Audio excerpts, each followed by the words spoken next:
po politiko, pati po yung mga ibang mga NGOs, gustong-gustong sampahan ng kasong impeachment si Vice President Sara Duterte. Ano po, mga kababayan? Katunayan ay nabalitaan natin mismong si House Speaker Martin Romualdez kumbinsido na dapat pong sampahan ng impeachment ang pangalawang Pangulo. Hindi lang po dahil dun sa mga nangyari nitong weekend, kundi yung po may mga kinalaman pa sa confidential fund. At kung inyo pong maalala, ang grupong Akbayan, si former Senator Trillanes, sinasabi nila na magpa-file sila ng impeachment laban kay VP Sara. Pero ito po yung breaking. Ano po? Ito po yung breaking. Nakakuha po tayo ng kopya. Pinagkatiwala po sa atin ng isa sa mga nakatanggap ng mensahe galing sa Pangulong Bongbong Marcos Jr. mismo. Kanono, pwede ba nating ipakita? Pakita natin yung message ni Pangulong Bongbong Marcos na na-access po natin ngayon lang kay ay, munti ko na masabi. Munti ko na masabi kung kanino pinadala. Ano po? Ito po yung parte nung mensahe ng Pangulong Bongbong Marcos sa mga House leaders. In the larger scheme of things, Sara is unimportant.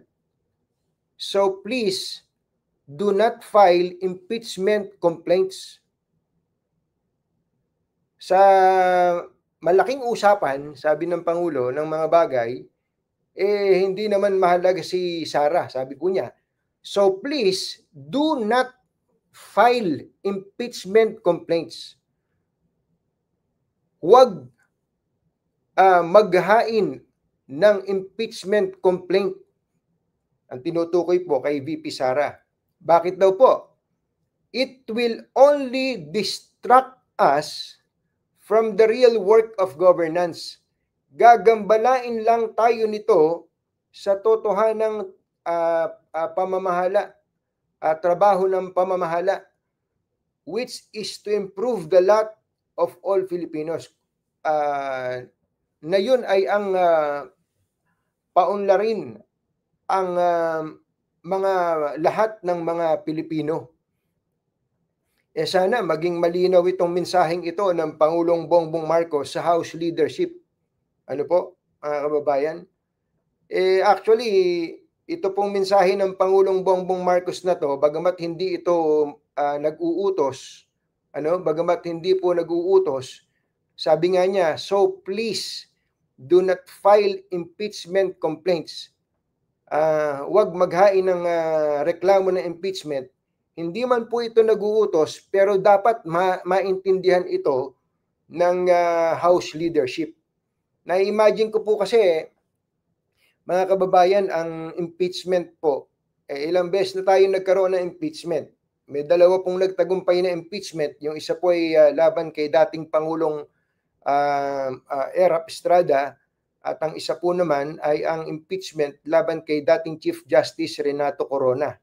Matatawa kayo kinonvict po ng Senado si Erap batay po sa second envelope na wala naman palang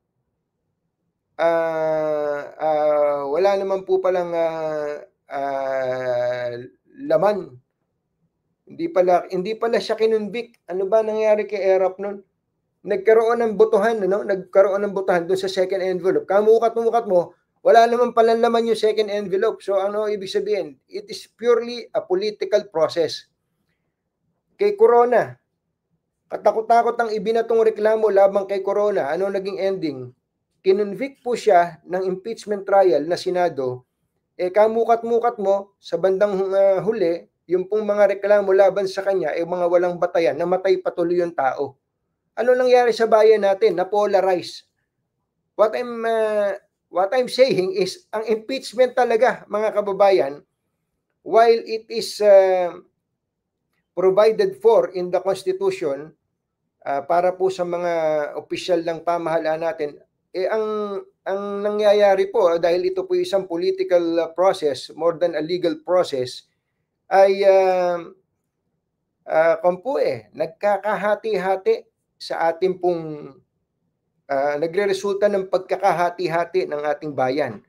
Kaya ito pong ginawang ito ng Pangulong Bongbong Marcos, again, ito po ay message niya sa House leadership, which yung message po na yon, nagkaroon po tayo ng chance, dinoble check, triple check po natin at kumpirmado po ito. Siya po mismo ang nagsasabi sa House leadership na please do not file impeachment complaints. Sana po ay natanggap ito ng mabuti ng mga pinuno ng Senado, ng House of Representatives. Saka alam nyo, bukod dun sa ano bang panahon na ngayon, ilang panahon na lang matatapos na po yung current Congress. Ano ba chance ng impeachment? Ano ba i-impeach? Ito na kwentuhan na lang naman. Ano ba in-impeach sa House? Pag magta-trial ba, gaano ba kasalimuot yun? At may numero ba ang Senado para po i-convict si VP Sara? So, anyway, that's it. That's our breaking news for this afternoon. Anong oras na ba? 11:15. Maraming salamat po sa inyong pagsubaybay.